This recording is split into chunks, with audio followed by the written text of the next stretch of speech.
Hi, I'm Greg Bennett, author of Consultative Closing, and in this segment we're going to be running through a little role play where I'm playing the salesperson and Joe is our client here, and we're selling insurance, and I'm going to demonstrate the concept that I call going to know and bringing a client back from the book Consultative Closing.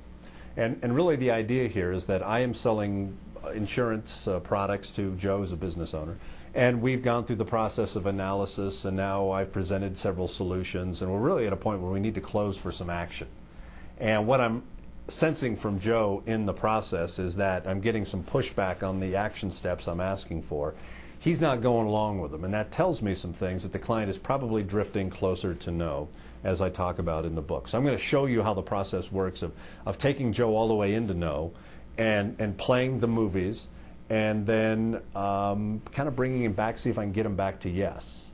Okay, it's still a long shot because we're dealing in no. So Joe, let's pick it up from the point where you're looking at the offer, and at this point you say, well, you know, we've looked at a few things here, and you know, we've really gone through a couple of big programs that we've implemented in the last few months, and it's something like this. I'm just not sure if we're ready to do something like this. We're just kind of getting through some things, and well, let me ask you this, because it sounds like at this point you're, if you had to be one or the other, you're drifting a little bit closer to no.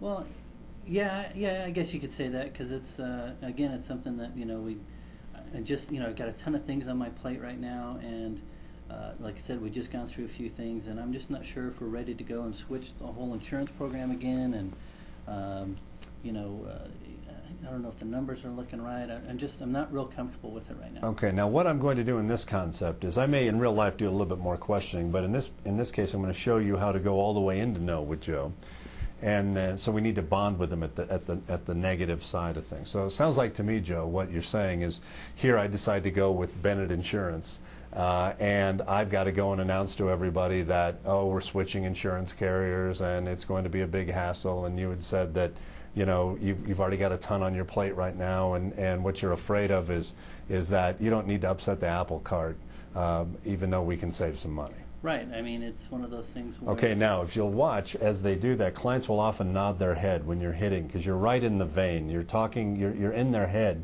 basically playing the movie of what could happen when they own your product. And so what we need to do now is now that we've formed a bond with Joe, because we've gone into the ugly picture, and he'll continue to talk more about that in real life. Clients will go on and on. Now I'm going to switch that out and put in the movie he doesn't own. All right? So Joe, I understand all that, and you know, based on that thought, I can see why you wouldn't want to move forward. Let me ask you this. Let's say this happened. Let's say that you decided to go with Bennett Insurance.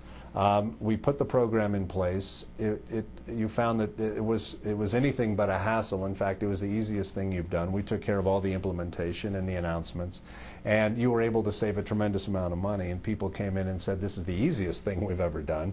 It's far better insurance, and we're saving the company a ton of money. What would your thoughts be?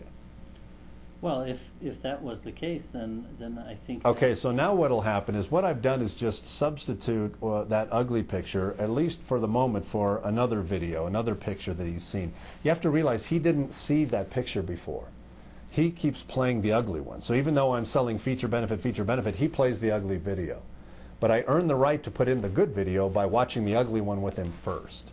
And so now he has two pictures competing, and my job is to bridge the gap. Because he's going to say, yeah, if that were the case, that'd be great. But it's a big if, so I need to say this. So it sounds like, Joe, that if this program works as I'm describing, and it did everything, you would want to do it if it wasn't a hassle. At the same token, if it doesn't work as I'm describing, and it did turn out to be a hassle, you want nothing to do with it, right? That's correct. See, now when you can crystallize the entire conversation down to, if it works, I want to do it. If it doesn't, I don't. That's great. That's important, because we're really isolating yes or no. Then my job is to tie them together, see if I can bridge the gap through my experience.